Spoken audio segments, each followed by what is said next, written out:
One of my biggest struggles in getting out of debt is my horrible habit of overspending. It's terrible, I hate that I do it, but honestly, it's like binge eating. Sometimes I just cannot stop. When I heard that my YouTube friends Maria from Modern Budget Curl and Tony from Love Daring Greatly were doing a 30-day no spend-tember challenge, I wanted in. So right now I'm going to share with you my results from the no spend-tember challenge and the 3 lessons I learned from the experience. Ready to get started? Let's do it.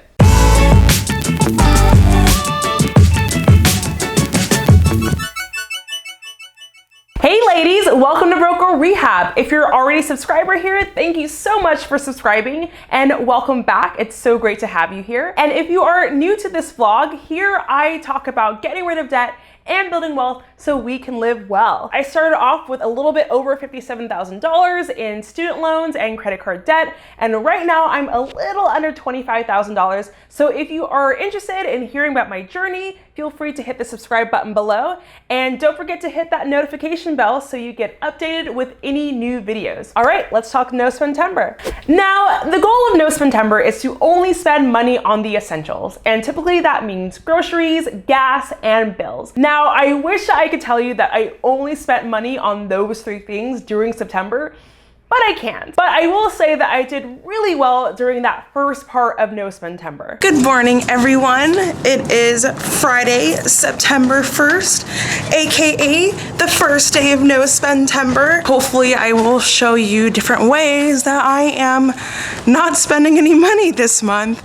So stay tuned. Oh, there goes my dog. It's day 2 of no spend-tember. And the only thing that I did last night was spend $1 because of the Amazon card that I used. Say hi, Matt. Hello. We're gonna go to a local bar because they have live music. And I know you're thinking, but wait, you're going to the bar, you're going to spend money. But no, we're not going to spend money.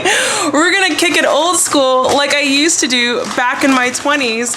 And I've got this, I've got a little bit of Makers in the cabinet. We also got a little bit of Cavassier. We're gonna straight up drink that and then head on over to the bar and listen to some live music because no spend-tember, what? I realized that I'm actually kind of dehydrated. It's been super hot around here and I really want to go and ask the bartender for a glass of water, but I am not buying any drinks.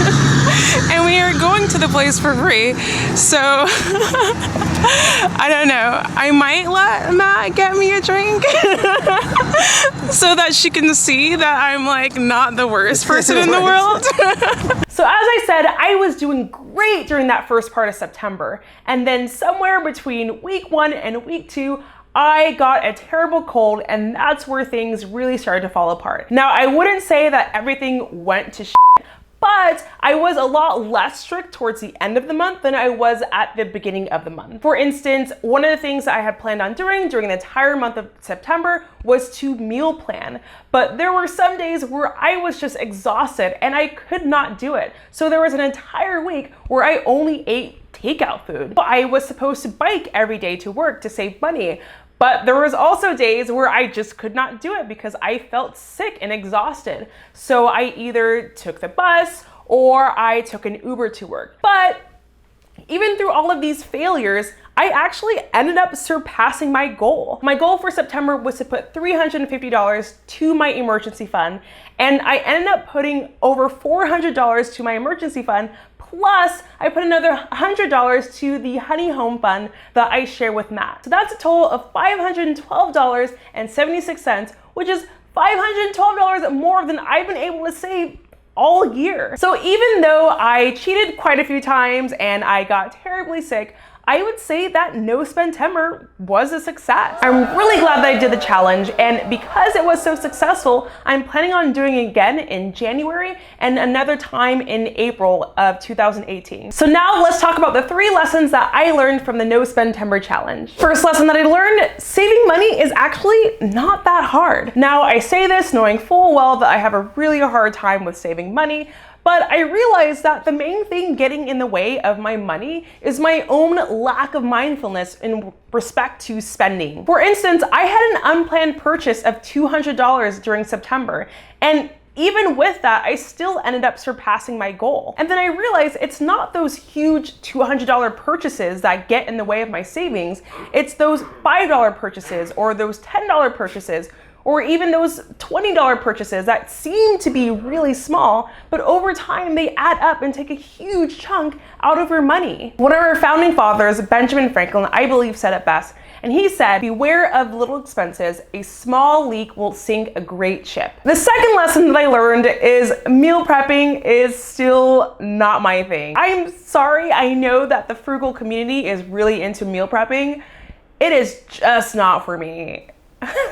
And finally, the last lesson that I learned is that no spend challenges are a great way to bring positive awareness towards frugality. Where I live, which is Southern California, it is super expensive to live.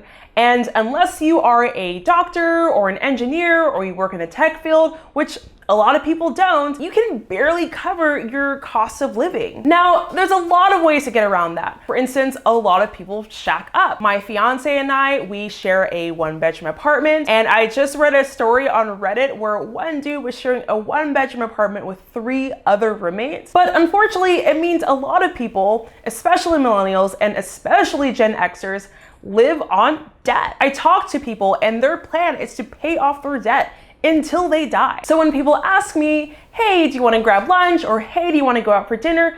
I can tell them about the No Spend Timber Challenge, and they actually get encouraged and they say to me like, oh wow, maybe I should try a No Spend Timber Challenge or a No Spend Challenge. Because yes, I make these videos so that I can help myself get out of debt, but I also do it to encourage other women like me to get out of debt and build wealth, because debt is a trap, and consumer culture is especially a trap. So if I can do the good work of spreading the message of frugality and encourage other women to become financially independent, then I will say that I have done a great job on this planet. So that is all for now. Thank you so much for watching, and until next time, I wish you all progress and prosperity. Talk to you later.